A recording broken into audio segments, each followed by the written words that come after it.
Rio+20 में भारत ने अपनी जोरदार आवाज उठाते हुए विकसित देशों के सामने टेक्नोलॉजी ट्रांसफर और फाइनेंस के मुद्दे पर अपनी बात रखी है। आज ब्राजील के शहर रियो डी जेनेरो में चल रहे सम्मेलन में सहारा न्यूज नेटवर्क के संपादक उपेंद्र जी हमारे साथ हैं। उपेंद्र जी, आपका बहुत बहुत स्वागत है। उपेंद्र जी, आज दूसरा और अंतिम दिन है। Rio+20 से क्या कुछ सामने निकल कर आया? जो अहम मुद्दे हैं और रियो डी जेनेरो Rio+20 में इस सम्मेलन में बहुत कुछ ऐसा हुआ है जो मैं कह सकता हूं कि पृथ्वी सम्मेलन आज से जब 20 साल पहले हुआ था और 20 साल बाद जब Rio+20 सम्मेलन हो रहा है तो कहीं न कहीं हम एक ऐसे समझौते पर, एक ऐसे मुकाम पर पहुंचे हैं जहां से जो सस्टेनेबल डेवलपमेंट, ग्रीन इकोनॉमी और पॉवर्टी इरेडिकेशन का जो मुद्दा है उस पर एक आगे बढ़ने के लिए रास्ता बना है, एक सहमति बनी है। कहीं न कहीं जो दुनिया हमें जिस रूप में मिली थी हम उसे कितना साफ सुथरा और स्वच्छ रख पाए हैं, उस दिशा में जो बातचीत इस सम्मेलन में शुरू हुई और दुनिया के करीब 193 देशों ने इसमें अपना प्रतिनिधित्व किया और करीब लगभग 100 से ज्यादा देशों के राष्ट्राध्यक्ष, प्रधानमंत्री और बड़े जिम्मेदारी पर बैठे लोग जो अपने राष्ट्राध्यक्षों का प्रतिनिधि बन के पूरे सम्मेलन में प्रतिनिधित्व किए आए। जो सबसे अहम बात रही वो ये रहा कि जिस तरह से विकासशील और विकसित देशों के बीच एक लंबी खाई है, एक लंबी दूरी है।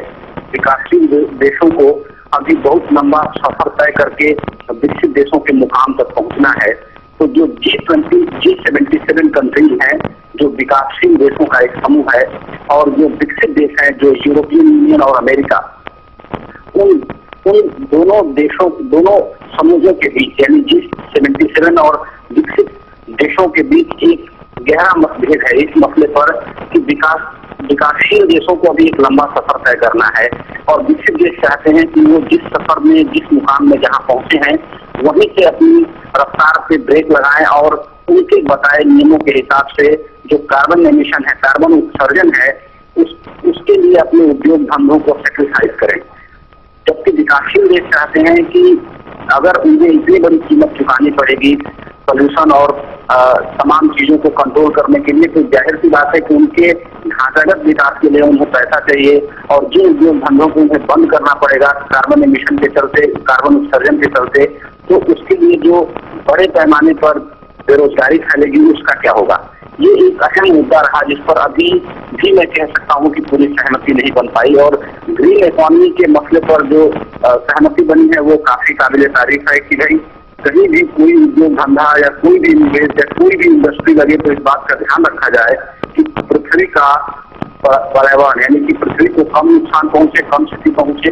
और जो पृथ्वी के ऊपर का वायुमंडल है वो कम से कम प्रदूषित हो और आम आदमी के जीवन में उसका कोई खास असर न पड़े। यानी कि ग्रीन इकोनॉमी का मतलब है कि जैसा जिस रूप में हमें पृथ्वी मिली है हम उसी रूप में उसके साथ व्यवहार करें, उसके साथ कोई ज्यादा छेड़छाड़ न करें। ये तो एक मुद्दा था जिस पर सभी ने लगभग अपनी सहमति जताई। लेकिन जहां तक पॉवर्टी इरेडिकेशन यानी गरीबी उन्मूलन और सस्टेनेबल डेवलपमेंट के मुद्दे पर, सस्टेनेबल डेवलपमेंट से सीधे सीधे मतलब है कि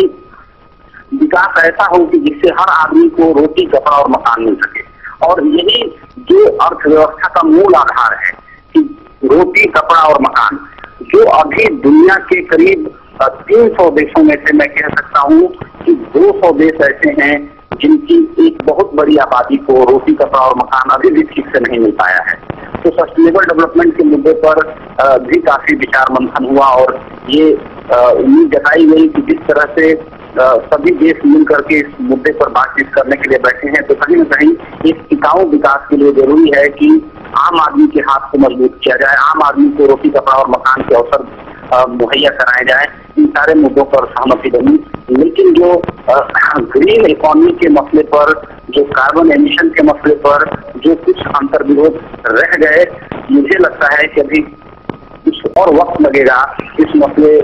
पर एक कंसेंसस बनाने में, एक सहमति बनाने में। तो ये मोटा मोटा जो मुद्दा था, लेकिन प्रधानमंत्री ने नेपाल और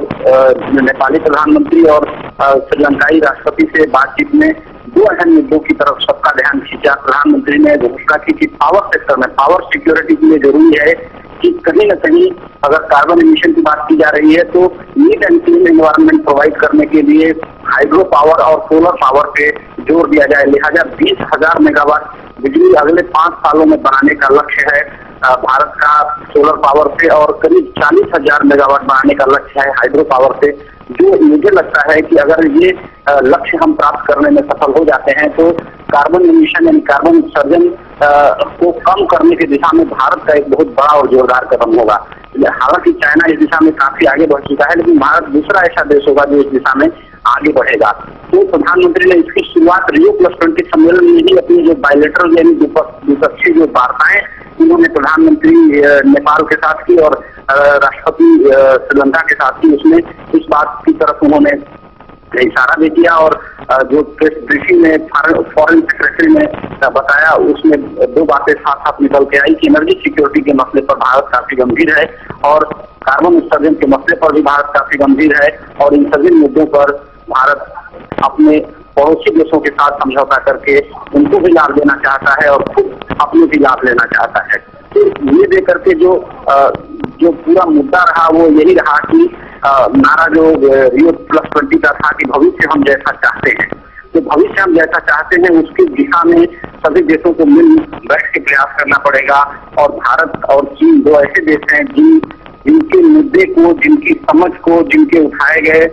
कदमों को और प्रयास को विकसित देशों में और यूरोपियन यूनियन के सभी देशों में जम के सराहा। और ये देकर के मैं कह सकता हूं कि जो G77 का पूरा प्रतिनिधित्व है वो भारत और चीन ने मिलकर ही किया। हालांकि ब्राजील तो होस्ट कंट्री था, क्योंकि ब्राजील ने इस पूरे सम्मेलन की मेजबानी की थी, लिहाजा इस पूरे सम्मेलन में भी BRICS कंट्रीज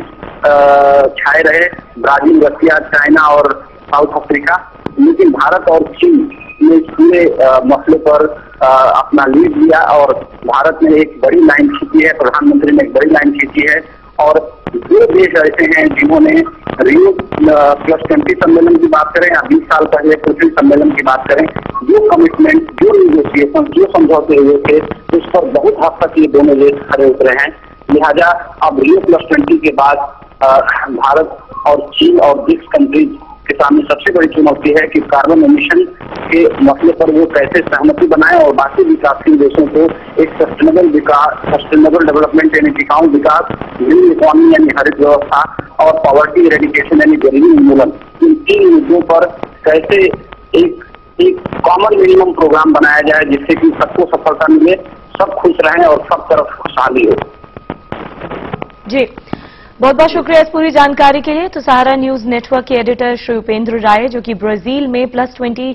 सम्मेलन में हुए मंथन पर करीब से नजर बनाए हुए थे।